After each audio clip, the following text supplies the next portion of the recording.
Hi viewers, welcome to our channel. ప్రస్తుతం మనతో పాటు సీనియర్ జర్నలిస్ట్ దామ బాల సర్న వారితో మాట్లాడు. నమస్కారం సార్. సార్, జగన్ గారు తనకు ప్రతిపక్ష హోదా ఇవ్వమని చెప్పేసి స్పీకర్కు ఒక లెటర్ రాయడం చూస్తాం కదా. అయితే ఇప్పుడు తెలుగుదేశం వాళ్ళు దీని పట్ల రియాక్ట్ అయ్యారు. మేము చట్టపరంగా నీకు అసలు ఇవ్వాల్సిన పని లేదు, మేము ఇవ్వము అని కూడా అంటున్నారు. అసలు ఇవ్వకపోవడానికి గల రీజన్ ఏంటి సార్? తెలుగుదేశం వాళ్ళ వర్షన్ ఏంటి సార్? జగన్ ఒక లెటర్ రాశాడు స్పీకర్కి. అందులో ప్రధానంగా ఏంటంటే మామూలుగా మాకైతే ప్రతిపక్ష హోదా ఇవ్వాలి, ఎందుకంటే ఎక్కడ కూడా 10% సీట్లు ఉంటేనే ఇవ్వాలనేది చట్టంలో లేదు. So Andhra Pradesh payment of salaries and pensions and removal of disqualified act 1953(12A)లో క్లియర్గా రాస్తున్నారు. రాజ్యాంగం ఆర్టికల్ 208 ప్రకారం ఏసీ అసెంబ్లీ నోటిఫికేషన్ సభకు సంబంధించిన వాటి నియమావళిలో, ప్రవర్తన నియమావళిలో కూడా ఎక్కడ ఈ క్లాజు లేదు.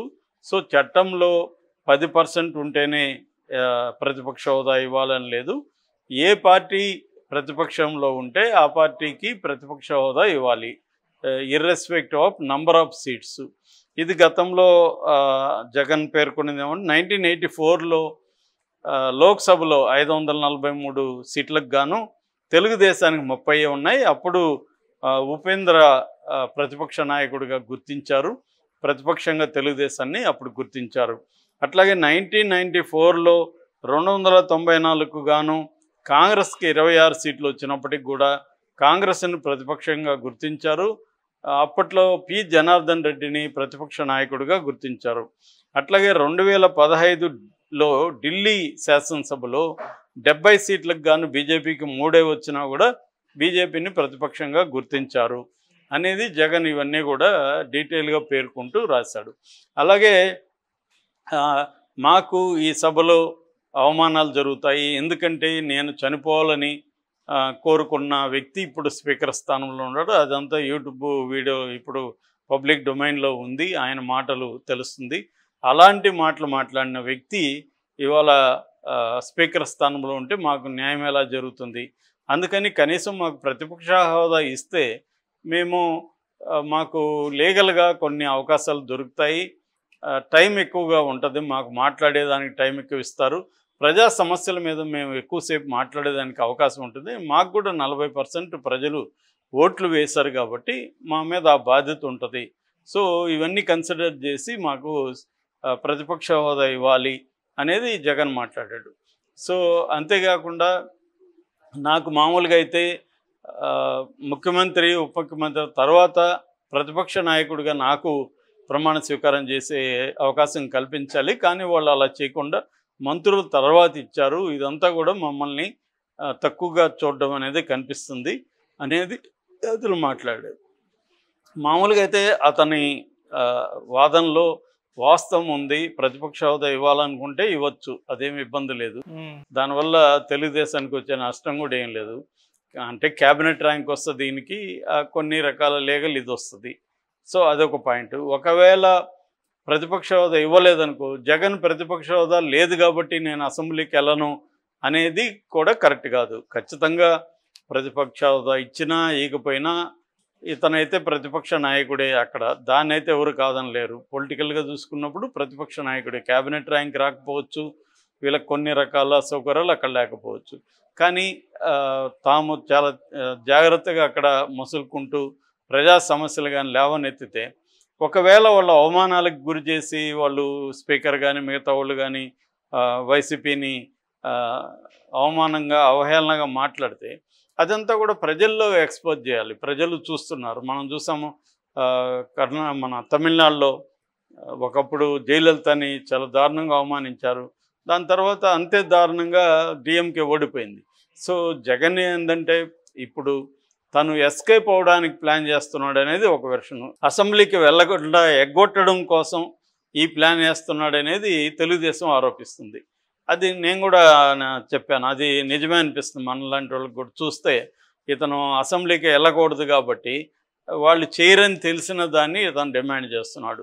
ఓకే, నిజంగా నీకు అసెంబ్లీకి వెళ్ళాలని ఉంటే ఇప్పుడు వాళ్ళు క్లియర్గా చెప్పేశారు కాబట్టి నువ్వు వెళ్ళాలి ఖచ్చితంగా. జగన్ 40 మంది ఓట్లు వేశారు కాబట్టి అసెంబ్లీకి వెళ్ళాలి. అసెంబ్లీలో అవమానిస్తారంటే గతంలో మీరు కూడా అదే పని చేశారుగా, తెలుగుదేశంలో అవమానించారుగా, చంద్రబాబును అవమానకరంగా మాట్లాడారు, ఆయన కూడా అప్పుడు బయటికి వెళ్ళిపోయారు. అలాగే రేపు మీరు కూడా అవమానాలకు గురవ్వాల్సిందే, వేరే మార్గం ఏం లేదు. ఎందుకంటే మీరు వాళ్ళని చేసినప్పుడు టిట్ ఫర్ టాట్ అనేది ఉంటుంది ఖచ్చితంగా. మీరు చేసి ఉండకూడదు, మీరు ఎందుకు చేశారంటే వీళ్ళు ఏం చెప్తారు, అంతకుముందు మమ్మల్ని చేశారు కదా అంటారు. ఇదంతా నెవర్ ఎండింగ్ విషియస్ సర్కిల్ ఇది. సో ఇది ఒకరి మీద ఒకరు చెప్పుకుంటూనే ఉంటారు కదా. సో అదొకటి. రెండవది, తెలుగుదేశం వాళ్ళైనా అంటే కూటమి వాళ్ళైనా మొత్తంగా ఆలోచించాలి. జగన్ మనల్ని చేశాడు కాబట్టి మళ్ళీ మనం జగన్ని వాళ్ళ పార్టీని చేయడం అనేది చేయకుండా ఉంటే వాళ్ళకే మంచి పేరు ఉంటుంది. చాలా హుందాగా వ్యవహరిస్తున్నారు, కానీ వాళ్ళ పరిస్థితి చూస్తే హుందాగా వ్యవహరించేట్టు కనపడలేదు. జగన్ ఆ విషయంలో కరెక్ట్. అయ్యన్న పాత్రులు అంటే కూడా అలాగే మాట్లాడకూడదు. ఆయన ఎవరో జగన్ ఓడిపోయాడు కానీ ఇంకా అతను బలాలు ఉన్నాయని చెప్పాడు, అది అందులో తప్పేం లేదు. దాన్ని అతను ఓడిపోయాడు కానీ చావలేదు, పాముని చంపాలి, ఇవన్నీ ఇతను మాట్లాడి ఉండకూడదు. సో ఇప్పుడు అతను మరి స్పీకర్గా ఉన్నప్పుడు ఆ పాముని చంపడానికి అతను వంతు చేస్తాడుగా, అతనికి పవర్ ఉంది కాబట్టి ఎవరికైనా అర్థం అవుతుంది. కానీ జగన్ ఏం చేయాలి, దీన్ని ఎక్స్పోజ్ చేయాలి ప్రజల్లో.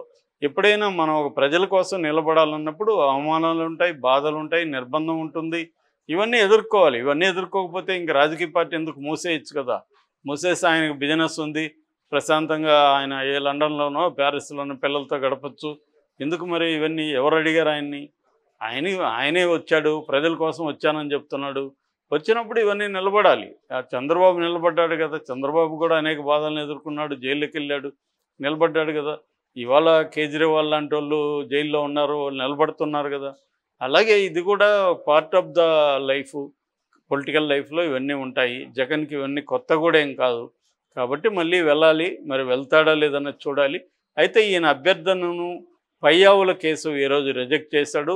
అతను జగన్ చెప్పిన పాయింట్లన్నింటినీ తప్పని అతను చెప్తున్నాడు. మరి ఇది లీగల్గా ఎవరైనా నిరూపించాలి తప్ప నిజంగా ఏం జరిగిందనేది. పయ్యావుల కేసు అంటే ఇతనికి ఎద్దేవా కూడా చేశాడు. ఇది ప్రజలే అతనికి ప్రతిపక్షం లేదు, మేం కాదు, ప్రజలు ఇవ్వనప్పుడు మాకేం పని అని మాట్లాడాడు. సో వాళ్ళు ఏదేమైనా క్లియర్గా వాళ్ళు ఇవ్వదలుచుకోలేదు, ప్రతిపక్ష హోదా ఇవ్వదలుచుకోలేదు జగన్కి. కాబట్టి ఇప్పుడు తేలిపోయింది కాబట్టి జగన్ చేతిలోనే, కోర్టులోనే బాల్ ఉంది. ఎందుకంటే పయ్యావుల కేసు చెప్పాడంటే తెలుగుదేశం చెప్పినట్టే, చంద్రబాబు చెప్పినట్టే. సో క్లియర్గా చంద్రబాబుకి జగన్కి ప్రతిపక్ష హోదా ఇవ్వాలని లేదు. గతంలో బీజేపీ కూడా కాంగ్రెస్కి ఇవ్వలేదు 10 ఏళ్ళు అక్కడ కూడా. సో ఎవరు కూడా నేను అనుకోవడం ఇప్పుడు రేపు ఇదే ప్లేస్లో జగన్ ఉంటే ఇచ్చుండేవాడా? గ్యారంటీగా ఇచ్చుండేవాడు కాదు. జగన్ ఉంటే కూడా ఇదే మాట మాట్లాడేవాడు. జగన్ ఉంటే కూడా ప్రజలే మీకు ఇవ్వలేదు, మేమేం చేసేది అనేది చెప్పుండేవాడు. అదే మాట వాళ్ళు చెప్పారు. ఇదంతా ఏంటంటే అన్నీ అందరికీ తెలుసు, కానీ ఇది ఒక గేమ్ జరుగుతూ ఉంటుంది ఇలాగా. అంటే జగన్కి కూడా తెలుసు ఇవన్నీ. జగన్ ఒక లెటర్ రాసి దీన్ని ఎక్స్పోజ్ చేయాలి, మేము అడిగితే కూడా ఇవ్వలేదు, ప్రజల సమస్యల్ని మాట్లాడనివ్వలేదు అని చెప్పి జనంలోకి వెళ్ళిపోదాము, అసెంబ్లీకి పోయి అవమానాలంతా ఎందుకు అనేది వాళ్ళకు ఉంది. కానీ అది ఎస్కేప్ అవుతున్నట్టే, తన డ్యూటీస్ నుంచి, తన కర్తవ్యం నుంచి జగన్ ఎస్కేప్ అవుతున్నట్టే. అది అవ్వకుండా ఉండడం అవసరం. ఎందుకంటే ఒకవేళ ఇక్కడ ఇవ్వకపోతే ఓకే. ఇప్పుడు ఇక్కడ కూడా కేసీఆర్ ఇప్పటివరకు అసెంబ్లీకి రాలేదు.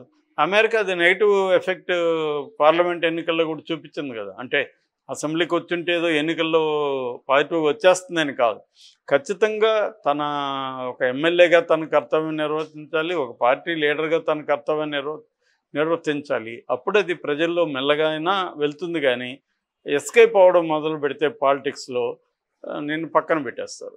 Okay sir, thank you so much.